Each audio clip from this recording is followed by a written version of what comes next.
Breaking Gulf News. Manchester Prime Minister David Cameron has promised to make the Conservatives the party for working people today, tomorrow, and always, as he sought to dominate the centre ground of British politics. In his first conference speech as the leader of a Tory majority administration, the Prime Minister said his government would deliver great schools, dignity in retirement, greater home ownership, more generous childcare and national security. He also attacked the new leader of the Labour Party, Jeremy Corbyn, saying that he was a supporter of a security-threatening, terrorist-sympathising, Britain-hating ideology. Cameron said that thousands of words had been written about Corbyn. "You only need to know one thing: he thinks the death of Osama bin Laden was a tragedy." He praised the achievements of the last 5 years when he governed in coalition with the Lib Dems by saying there were more people in work and more at university than ever before. "There were more entrepreneurs than anywhere in Europe and wages were rising," he said. He promised to make the one nation of Great Britain greater, he said. "We are on the brink of something special." Cameron said he loved all parts of the country, England, Scotland, Wales, Northern Ireland, and would defend the Union with everything I have got. But he warned that there were still major challenges in terms of deep social problems, the scourge of poverty, blocked opportunity, and the threat of extremism. "We are moving into the light, but we are not there yet," he said. "We are only halfway through." The Conservatives won the general election in May with a majority, to the surprise of many of the party's own MPs including Cameron himself. "There are two words that cheer me up," he said, referring to the moment that he knew he had won. Exit poll. They are now governing the UK alone for the first time since early 1997. A new light, a bluer light had dawned, he told the Tory party conference in Manchester on Wednesday morning. The Tory leader has previously signalled that he will step down before the next election in 2020, prompting manoeuvrings among senior colleagues to become his successor. Yet he insisted he did have a plan for Britain for the rest of the decade. "I believe we can make this era, these 2010s, a defining decade for our country," he said. The turnaround decade.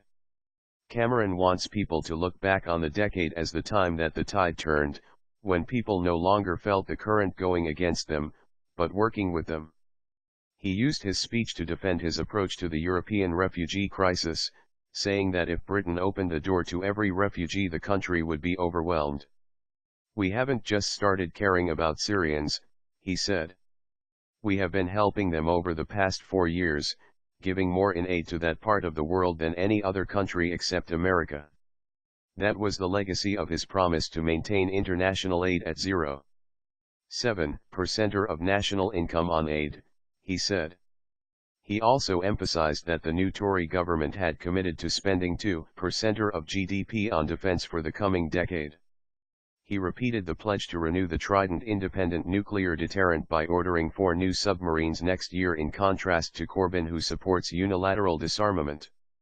"Little England? No. Never," he said. "Great Britain." He defended his attempts to renegotiate the country's relationship with the European Union, promising to achieve better terms for membership. "I'm going to fight hard in this renegotiation, so we can get a better deal and the best of both worlds." The Prime Minister also criticised Labour over tax and spending, saying that the self-righteous opposition party had given up on any sensible, reasonable, rational arguments on the economy. "Who gets hurt when governments lose control of spending and interest rates go through the roof? Labour ideas don't help the poor, they hurt the poor," he argued. "It was selfish to live for today and forget about tomorrow," he added. The Tory leadership is still aware that it is seen as out of touch and elitist by some voters. Cameron has sought to introduce several policies to help low-income voters in recent months, including a higher minimum wage, although this will be more than offset for many by cuts to tax credits. "Let the message go out: if you work hard, want to get on, want more money at the end of the month, the party for you is right here in this hall," he said. The Prime Minister insisted that most people were not obsessives, arguing at the extreme ends of the political debate. "They just want a government that helps the vulnerable and helps them get on with life." Defending the government's austerity plans to cut public spending, he insisted he was not motivated by pounds and pence but by people's lives. He told the conference that he was determined to tackle the deep problems in society, which were not inevitable. For example, poor children did not have to get the worst results at school. They can get the best. Likewise, he pledged to tackle the housing shortage in the UK, announcing a tweak to the planning system to allow starter homes for sale and not just rental properties to be built as part of Section 106 deals between developers and councils. When a generation of hard-working men and women in their 20s and 30s are waking up each morning in their childhood bedrooms, that should be a wake-up call for us, he said. We need a national crusade to get homes built. That would also mean the government releasing more land for housing and getting banks to lend more. Cameron also announced that the government had finalized a deal with housing associations to give their tenants the right to buy, a promise from the Spring Manifesto.